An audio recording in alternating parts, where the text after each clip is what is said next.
Hey family, I'm back again with another video, and we're still talking about Danielle Steele's Spy. And wow, the book is still amazing, and I just want to highlight a few things that happened in this book. So I might not just be specific as you expect me to be, but I'm going to try to actually give you a little bit of what I understand with this book when I read it. Okay. I just want to focus on this video, the tragedies that Alexandra, our main character, actually faced in this whole book from page 1 up to page 73, or 273. Because in this book, I actually get to understand that there were things that happened, there were tragedies that happened, because you can't expect to be in a war and not have any tragedies and stuff like that, or have people who have died, or casualties, or destroyed buildings and stuff like that.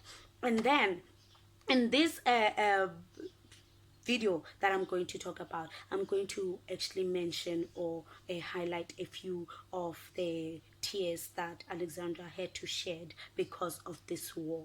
Number one, she lost her elder brother William, who was the firstborn son, who, according to the culture back then, I still believe that there's still cultures or people who still practice the same thing even now in our 21st century and everything. And then he was going to be the heir. He was the one who's going to take over everything that their father had, or their parents had when they die and everything. And then he was 27-year old when his plane was actually shot down and he died. And then they actually buried him without the body because they never knew or never found the body and all that. And then on top of that, after Geoffrey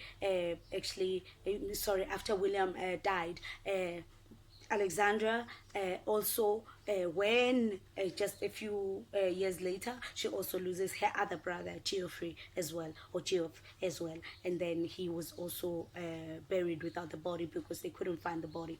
And then when she is there, now her parents are left with this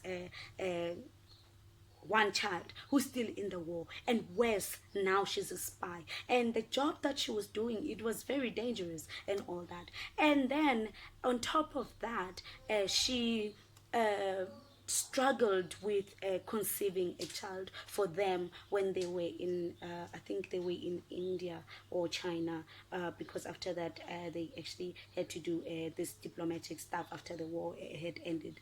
And then they lose their son at 18 months due to cholera.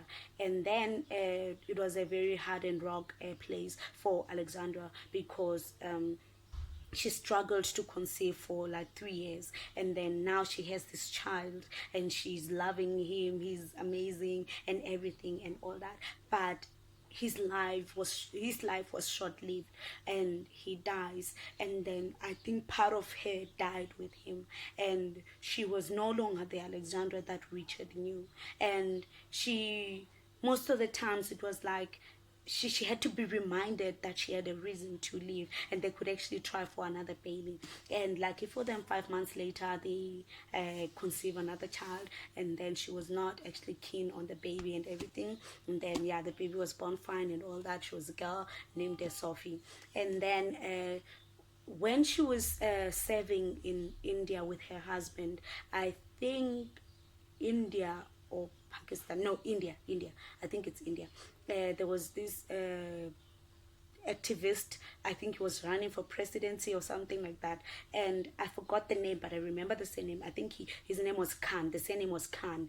And then he got assassinated, and everybody loved him. And it was the time when there was war between the Hindus and the Muslims. And at the time in India was like a dominant, it was Hindu dominant, and then the Hindus did not want the Muslims there, so they went into war with them because they wanted them to have their country of their own, which later becomes Pakistan. And then there was war between the Hindus and the Muslims. So when this Khan dies, he was that person who was actually going to help this war to actually this feud between the Hindus and the Muslims to end, and then their only hope actually ended up dying or being assassinated. And then on top of that, I think in 1963, if I'm not mistaken, 1963 or 1965, it was when John F. Kennedy as well was assassinated, which was very hard for the Americans and the people who loved him all over the world, because I believe he was not just loved in America only, he was loved also in other countries, including Alexandra. She was British, but she was very fond of him. And then again, the Indian religious activist Mahatma Gandhi was also assassinated. So this war thing that has happened in Britain has claimed two brothers, and then now here in post World War II, here in India, she loses another of the people that she looked highly into, Mahatma Gandhi and John F. Kennedy. And then she also loses her beloved child.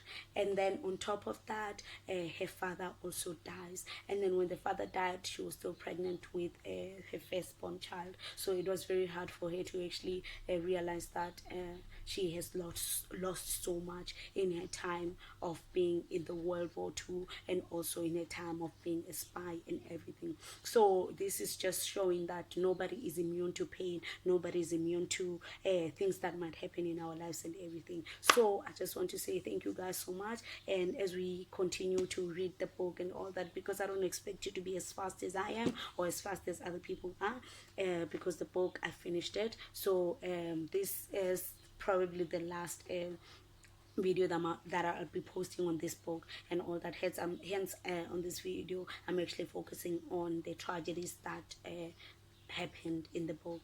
And then the next in line is this book, The Giver of Stars by Jojo Moyes. So I'm going to be doing this book next month, which is March. So thank you guys for subscribing, thank you for viewing my videos, and just keep loving yourselves, keep staying beautiful, and keep yourself safe, and keep reading. And just know that I love you guys, and until then, till my next video when I'm doing another book, adios.